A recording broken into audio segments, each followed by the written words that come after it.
Hepburn, the public and patient involvement representative today, to talk about why do you need to involve patients and public in your research. So the next one.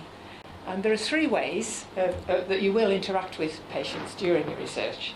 The first one is engagement, where you're informing the public about medical research, which will hopefully encourage them to take part in the future if they get to know a bit more about it. Second is participation, where these are the patients and public being subjects in your research, actually taking part in it. And the third is involvement, bringing patients and the public into your research as partners to help you plan it from the beginning and to help to run the project and monitor it as members of a trial management group. And help to disseminate the results at the end. But today we're concentrating on involvement, and I'll talk about it as PPI because it's just a lot quicker than patient and public involvement each time. Okay.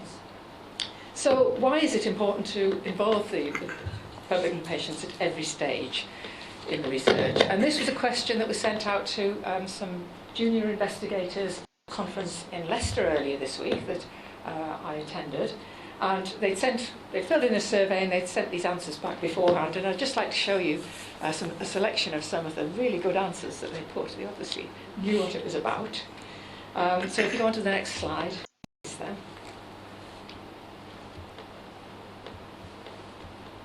Yes, good. And here's a couple of them then.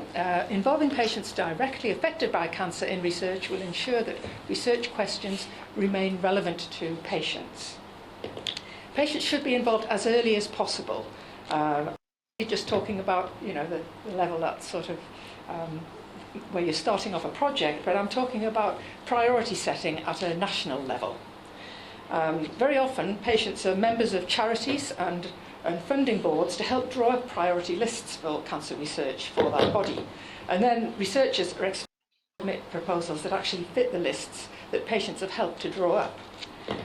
In the same way, NICE guideline committees, they have public members to put out research recommendations where evidence is lacking for them to be able to make a recommendation for treatment.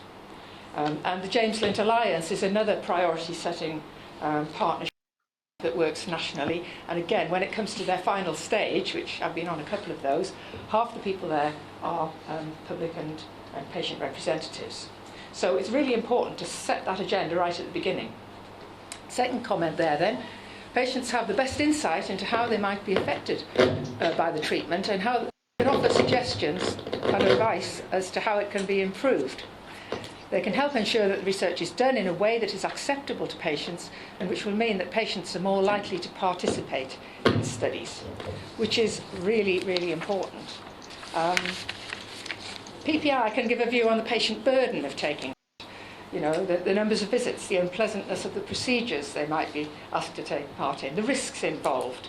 And it's very important that participants will sign up for a trial and stay the course. So getting enough participants is essential for you, and PPI can help in drawing these, putting information forward which will help make it clear to participants what's involved and encourage them to sign up.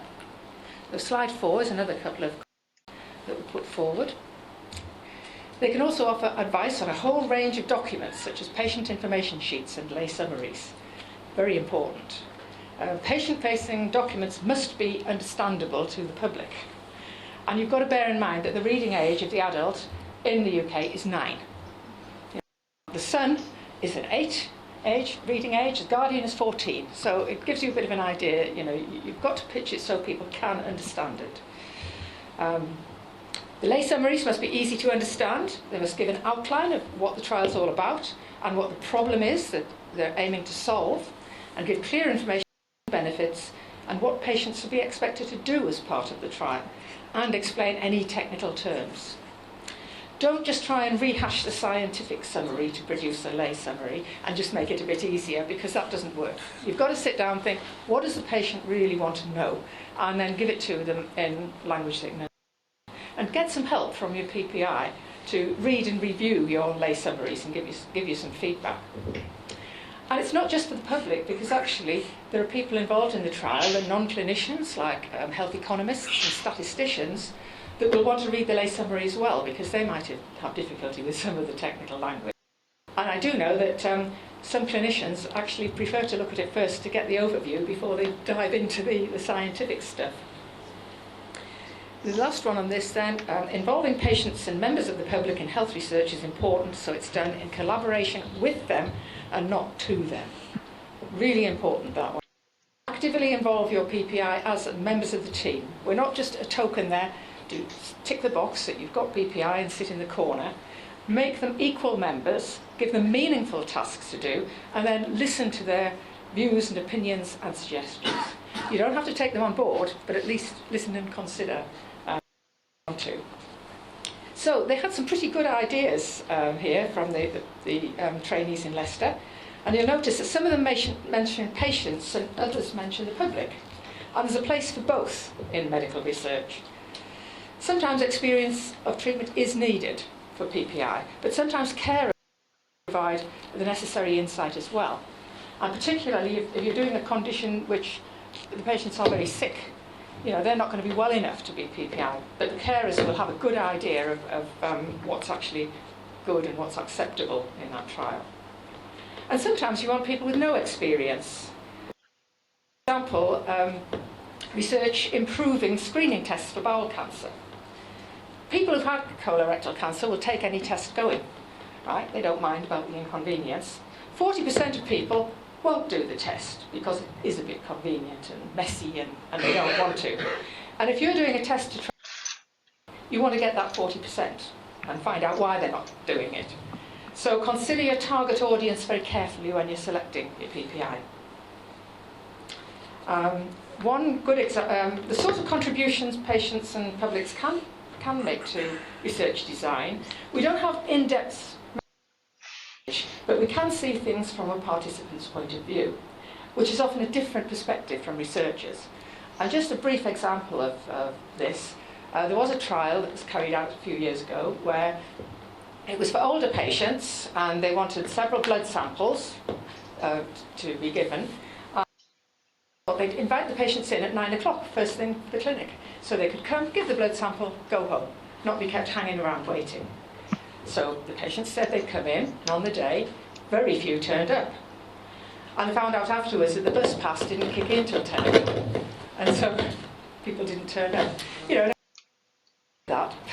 So we're there sometimes and we see practical things. Look at it from a different point of view.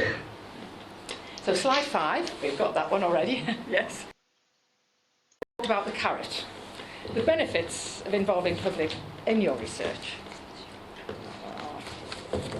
Get this moved on to the next one. And it would be really nice if everybody, if researchers embraced PPI simply because it is beneficial.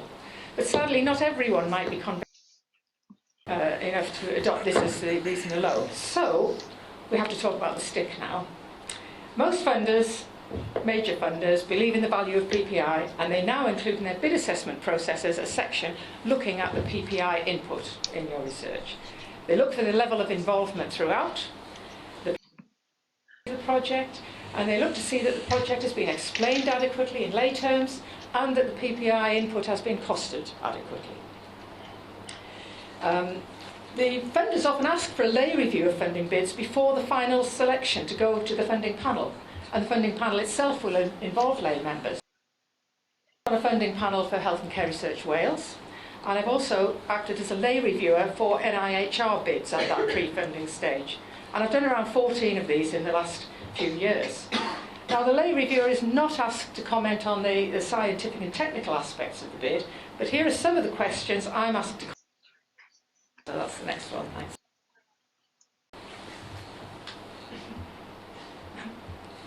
Oh, there we go, good. So, taking it from the top left there, is the proposed research important and relevant to patients and the public? And does it have the potential to make a sustained difference and lead to benefits? It's not about doing research or because you find it interesting. Very practical benefits for patients are needed, and these have to be clearly explained. The next two I'll take together. Which, will any of the research plans stop some people from taking part, and is the research plan inclusive of a diverse population, both as research and as PPI? And here we're into diversity, which is a huge issue. trying to get a true representative sample of people, both to act as PPI and to be participants. And it's very important to have research results from a wide range of people, because otherwise the results towards a particular group of the population, and you might come out with a recommendation that actually doesn't apply to everyone. So that is really important. And as Dean said, it might be difficult to get some groups interested in research. You might have to work at it to build up relationships. And others might have barriers to be overcome, to be participants or to be PPI in your research. One example is younger people. They might be at home with childcare responsibilities, or they might be at work when you're having your meetings. We've just recruited a 22-year-old onto one of our panels for ECMC, and we've had to, because he is at work. So, you might have to be flexible in order to get this wide range of people. How good are the dissemination plans, this is the next point, to ensure the results reach the general population, and do they involve PPI as appropriate? Researchers are very good at publishing and so on, but it is important also to publish results widely to the general public, covering all groups, and PPI will be able to help with this in terms of writing lay articles, social media, I don't know, is that any better? TV and radio, speaking at conferences alongside the researcher, and funders want to see plans of this, plans of how you're going to disseminate it to a wide group. Is the plain English summary easy to understand for a layperson, and could it be improved? Right, let's hold it very still. And I've mentioned this earlier really, and get your PPI to help you with that lay summary. The next bullet point, how could the plans for patient or public involvement and engagement in the research application?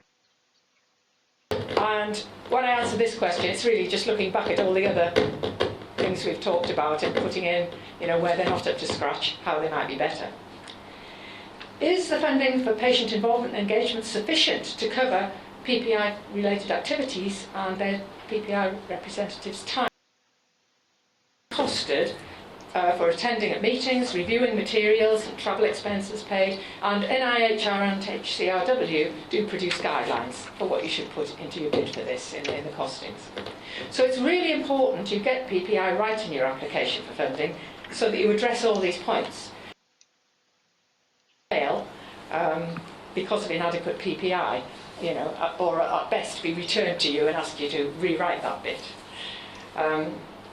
Now that you're hopefully convinced of the value and importance of PPI, how do you do it well? Well, we could go on to the next one if you like.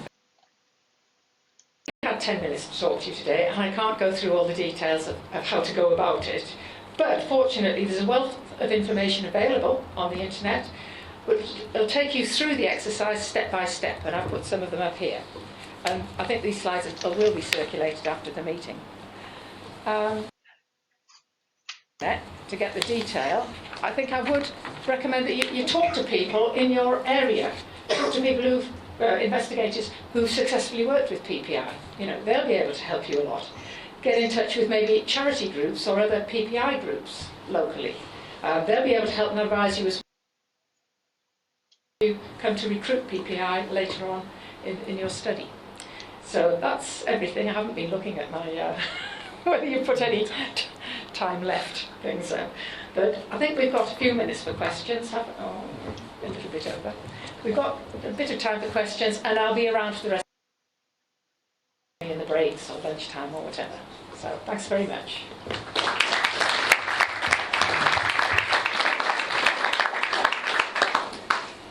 That was brilliant. Thank you very much, Julie. Really great overview of what we need to do.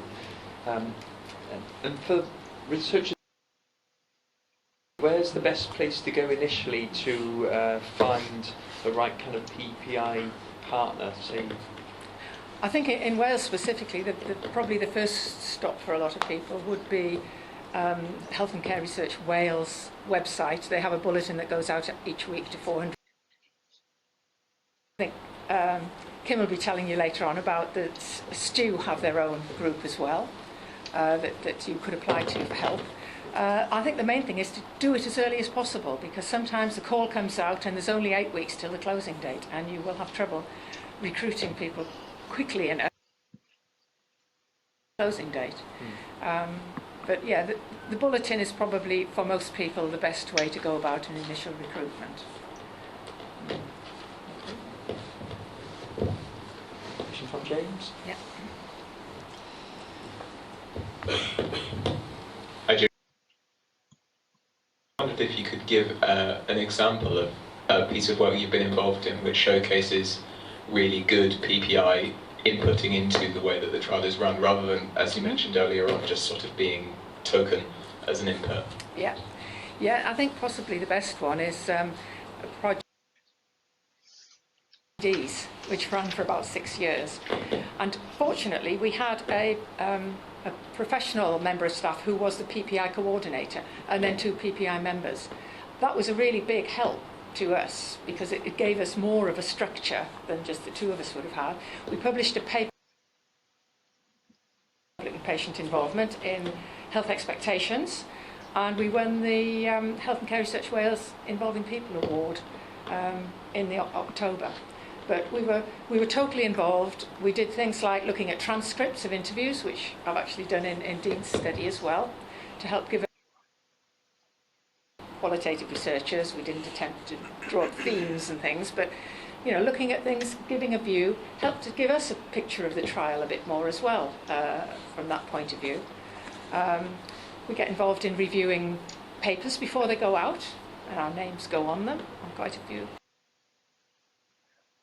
Radio interviews, presentations at conferences, and I've done all those things.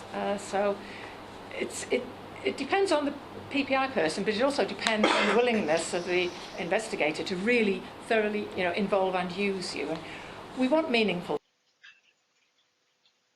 sit at meetings. We want to be actively involved.